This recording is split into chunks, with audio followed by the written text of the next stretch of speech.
అందరికీ నమస్కారం అండి.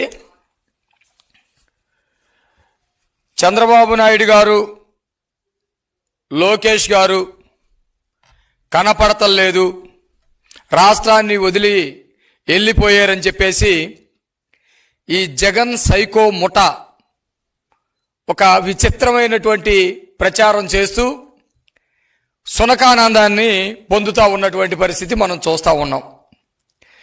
జగన్మోహన్ రెడ్డి చంద్రబాబు నాయుడు గారి మీద కానీ, లోకేష్ గారి మీద కానీ, పవన్ కళ్యాణ్ గారి మీద కానీ చేసేటువంటి ఆరోపణలు, ప్రచారాలు కేవలం అతన్ని తిప్పికొట్టుకోవడానికి ఉపయోగపడుతున్నాయి తప్ప వీళ్ళ దరిదాపు కూడా వీటికి సంబంధించినటువంటి ఏవి కూడా రావట్లేదనే సంగతి గుర్తుపెట్టుకోవాలి.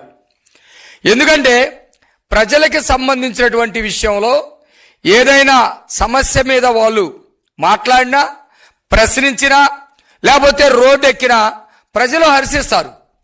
కానీ జగన్మోహన్ రెడ్డి వాళ్ళ బృందం అంతా కూడా అబద్ధపు ప్రచారాలు, తప్పుడు పద్ధతిలో వెళ్ళటం, రప్ప నరికేస్తామని చెప్పటం, లేకపోతే వ్యక్తిగతమైనటువంటి దోషణలు, వాళ్ళకి ఆరోగ్యం బాగాలేదు, వీడికి భార్య బాగాలేదు, వాడికి పిల్లలు బాగాలేదని వ్యక్తిగతమైనటువంటి దోషణలు చేస్తూ ఉన్నారు.